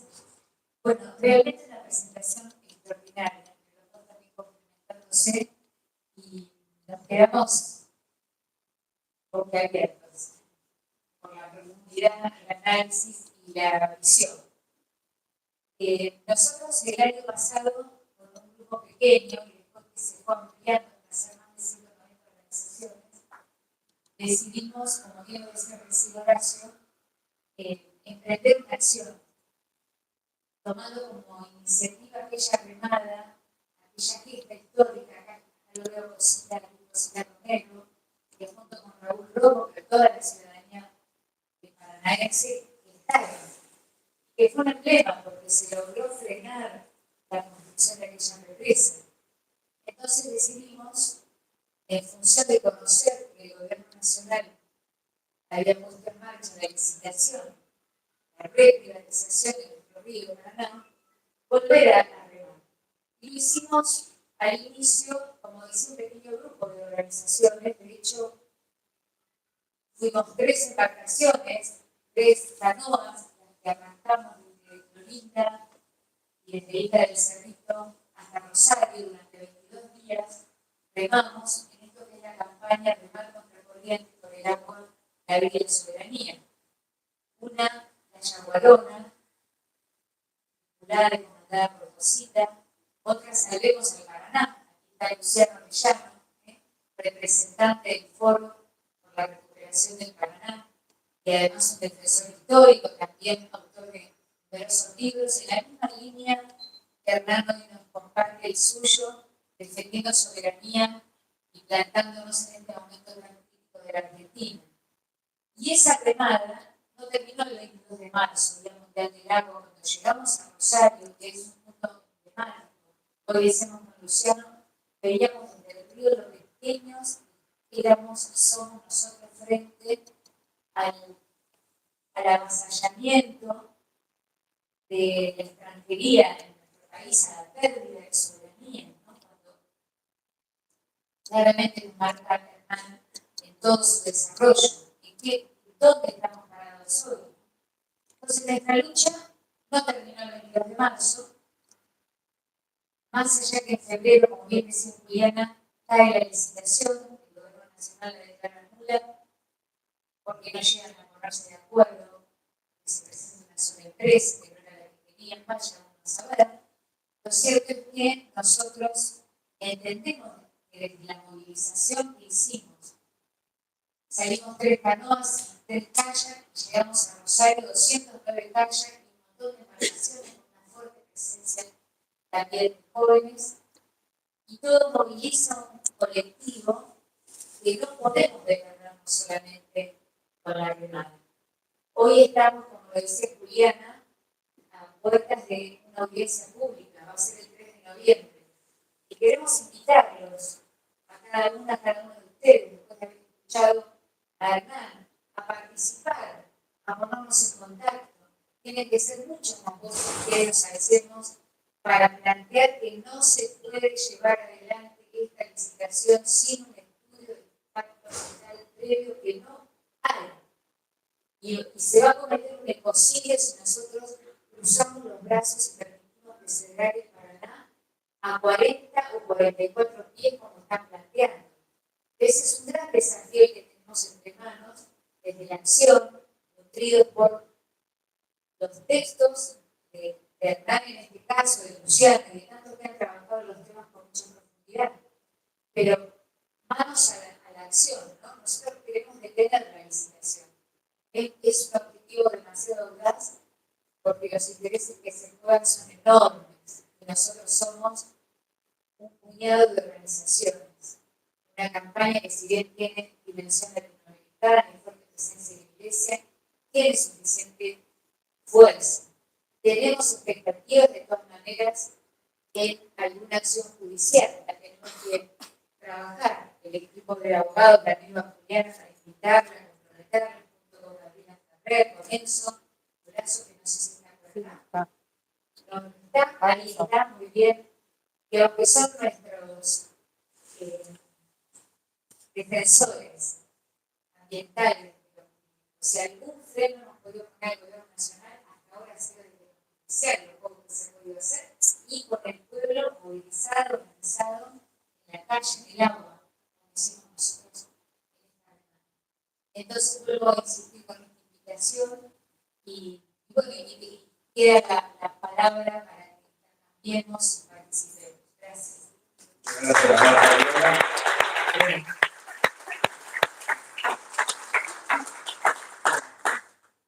¿Preguntas?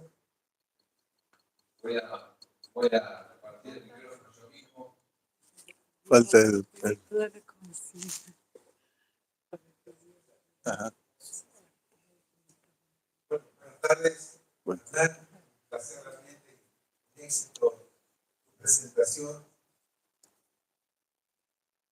Si mal no recuerdo, en el presupuesto nacional del 21, 22 y 23 estaba planteada gran parte de la obra, esta que todos soñamos aquí, el Canal Magdalena. Sí.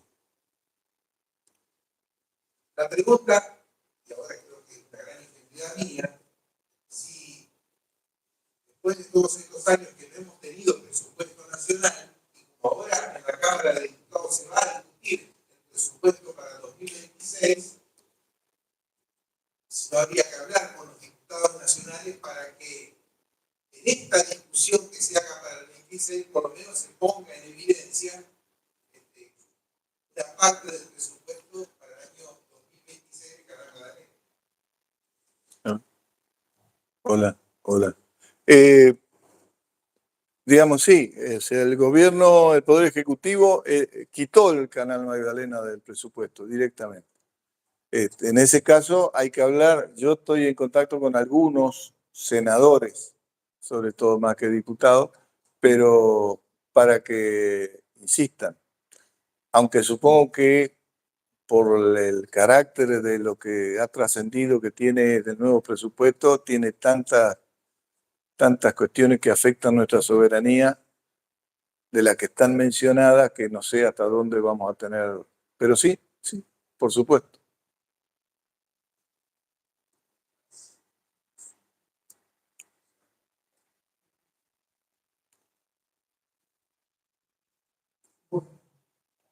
También un privilegio escucharlo, es una alegría muy grande.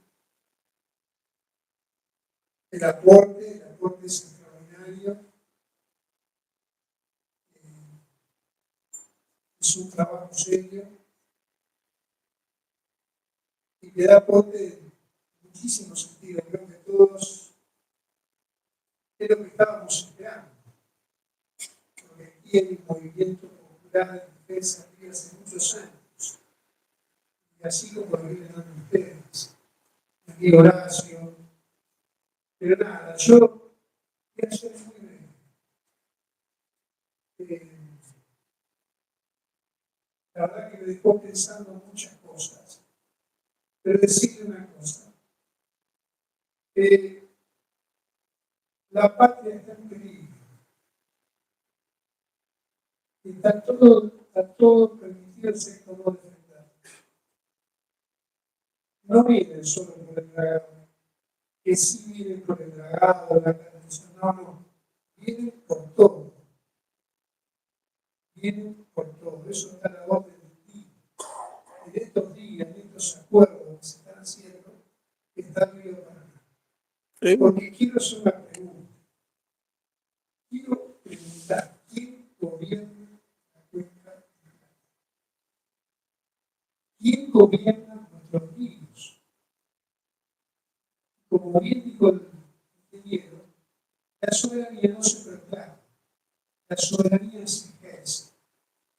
Y si no hay gobierno de la cuenca, se disolvieron este instrumento extraordinario, este paso que habíamos dado, que era el Consejo Federal de la mal llamada hidrovía. Las provincias son presidentes de la nación, por lo tanto tienen el primer derecho. Bueno, ¿dónde opinan? ¿Cómo opinan? Siempre un problema, ¿quién gobierna la cuenca? Y quiero respetar el tiempo, la palabra, pero tenemos un problema, la declinación de la soberanía sobre la cuenca del Plata, sobre nuestro río, ha tocado fondo. Necesita una revisión integral y una propuesta integral como trajo aquí. Me parece que esto es lo central. ¿Y quién gobierna? Bueno, la reina soberana capital extranjero, toda la cuenca. Los barcos no son nuestros, los puertos no son nuestros. Así que es una alegría estar acá, agradecerle siempre a Paraná que nos recibieron, toda esta travesía, no sé, esta cosita, pero bueno, nos llega el alma de estos 1.200 kilómetros que compartimos, defensa del agua, la vida y la soberanía. Estamos en una cruzada. Bien por la parte. Bien por la parte. Es importante Magdalena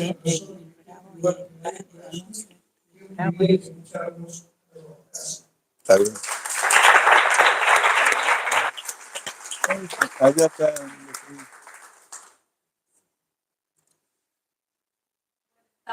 Buenas tardes.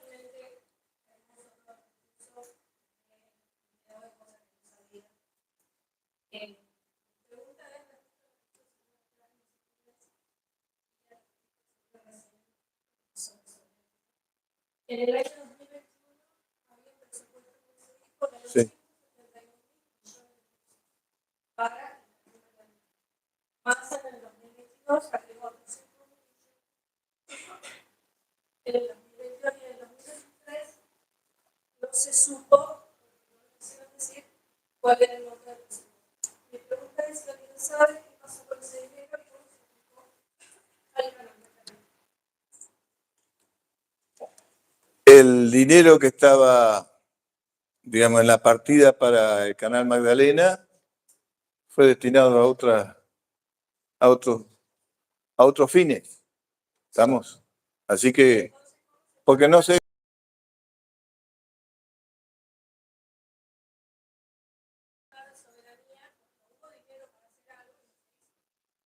Efectivamente. Bueno. ¿Por qué se dice que ahora la soberanía está en peligro? Cuanto antes había dinero para hacer un monto impresionante. Sí. No sé, a ver, lo que se trabajó fue en el llamado a licitación del Magdalena. Lo que pasa es que, digamos, algunos querían que la cotización sea en pesos y otros decíamos que tenía que ser en dólares. Pagadero en pesos. No, para el cachito. Que era, la cotización era en dólares, pero pagadero en pesos. ¿Cuál es la diferencia? Que se mantenía el precio. En cambio, al hacerle la cotización en pesos, digamos, ninguna empresa podía mínimamente calcular si iba a tener ganancia o pérdida. Entonces, ese fue el motivo por el cual se cayó la licitación.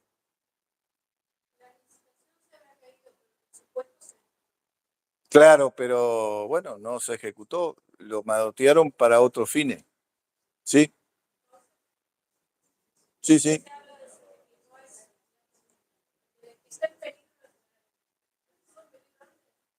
Claro que sí, por supuesto. No solamente eso, le vengo señalando varias cosas. Sí, sí, por supuesto. Mi pregunta sería dos observaciones. En el análisis de este asunto del terreno local, yo observo que enfocamos el asunto en relación al comercio exterior, poco o nada del mercado interno. Y nosotros hemos usado el frío para el transporte del comercio exterior de Argentina, por lo menos en la zona del litoral. Yo, por una cuestión de edad, y en el puerto nuestro, cargar y descargar para el mercado interno. Yo creo que ese es, perdón por Sí, decirlo de sí. esta manera, es como un déficit que tiene el análisis en general de el movimiento que se está gestando del texto del libro, debiera centrarse mucho más en pensar no solo el comercio exterior, sino fundamentalmente el comercio interno. Y bueno, lo que usted señala con el canal Magdalena, relación entre los puertos del sur, los puertos marítimos y el sistema fluvial. La otra cuestión que es una observación también, usted lo más cercano. Sí, sí. Usted lo nombró Tetamanti. Sí. Y Tetamanti valora mucho, nos remarca a los entrerrianos sobre el Paraná Sur. Nos destaca el caudal del Paraná Sur en relación al Paraná. Sí, sí, sí, sí. La profundidad natural. Así es. Canales naturales. Usted señaló el canal Buenos Aires, ¿no es cierto?, sobre el río de la Plata. Los canales del Paraná Sur que son autodragables. Así es. Situación de que está orientado de oeste a este. Bueno, la cuestión de la, no me acuerdo cómo se llama, el fenómeno este que tiene que ver con la dotación de la tierra. La celebración de Coriolis. A mí me parece que ese es otro tema también que los entrerrianos debieran hacerle caso a Tetamanti. Dice, Entre Ríos es una provincia que debe considerarse oceánica. Así es. Tenemos puertos naturales, tenemos ríos que tienen dragado natural. Yo quisiera que usted, sobre estos dos asuntos, los remarcara Sí. con la importancia de sus palabras. Bueno, tiene usted razón en el tema de comercio interior.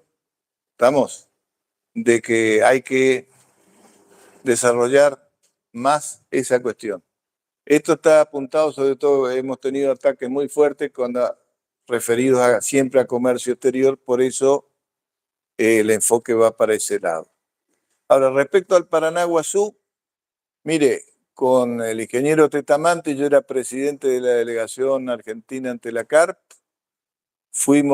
nos reunimos con el gobernador de Entre Ríos entonces, 2014, y le planteamos la necesidad geopolítica, no solo para Entre Ríos, sino para la Argentina, de ensanchar el canal de lanchas que une el río Paranaguazú con el río Ibicuí. O sea, Ibicuí está bañado por otro río que no viene del Paraná, viene de la zona de Gualeguay. Se autolimpia, una joyita es. Además, el agua es muy profunda. No, ese está, el Irigoyen une el Paraná de Las Palmas con el Talavera.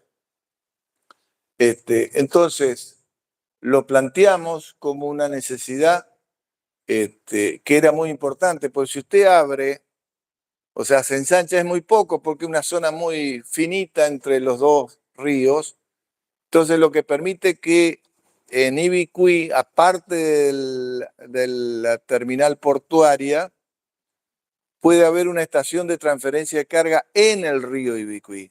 Entonces, muchas de las actividades que hoy se hacen en Nueva Palmira se pueden hacer ahí. Y fundamentalmente todo carga que venga de Chaco, de Corrientes y de Santa Fe. Digamos, lamentablemente, bueno, no nos acompañaron. Pero es, porque es un tema pendiente y es muy importante si se puede realizar. Ni hablar para Entre Ríos. O sea, hoy por Ibicuí está saliendo madera de pino que viene de Corrientes Misiones por ferrocarril. Y encima el ferrocarril llega hasta 1000 metros de la terminal portuaria, que ahí hay que hacer una extensión de 1000 metros también ferroviaria. Bueno, son de las cosas. Ahora, lo que sí noté es, digamos, que eso también es importante a veces darse cuenta, que cuando hablaban, nosotros hablábamos desde el agua y ellos miraban siempre desde la tierra. ¿Estamos?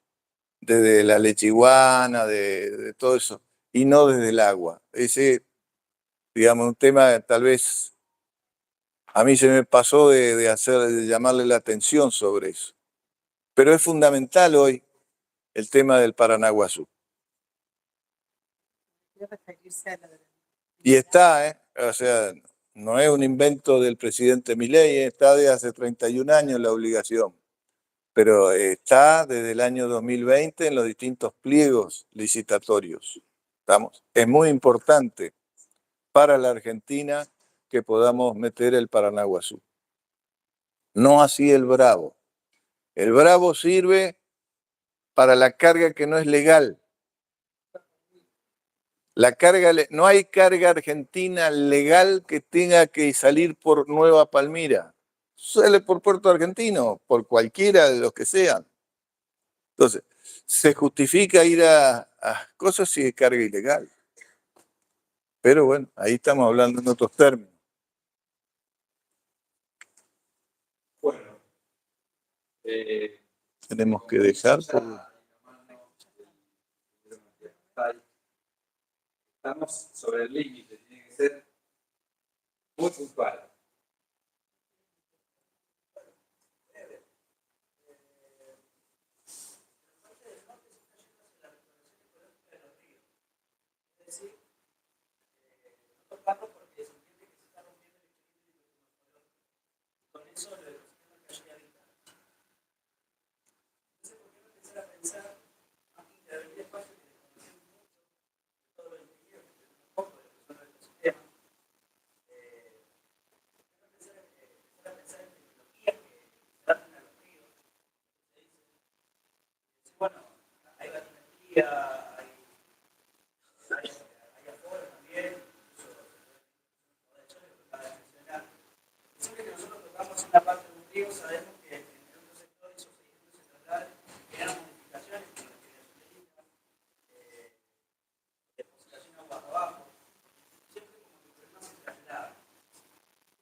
pensar también en el cuidado. ¿Cómo cumplir con eso? ¿Está bien? Sí, de acuerdo. O sea, lo ideal es que nosotros tenemos que diseñar, así como está el Panamax, tenemos que diseñar el Paranax. Y no es un chiste. Esto es un buque que por su tamaño se adapte a las condiciones del río Paraná. ¿Estamos? Bueno. Gracias a todos los que permitamos construir nuevos espacios y modos de vincularnos como pueblo, donde aquello que está relacionado con nuestras vidas sea prioritario y así lograr vincularnos en espacios de cuidado de nuestros bienes comunes. Hasta la próxima. Gracias. Muy bien. Gracias. ¡Oh! Mirá. Anda. Mucha alegría, mucha alegría. Te escuché en el 18, en la Escuela de Comercio. Has dado un material invalorable para los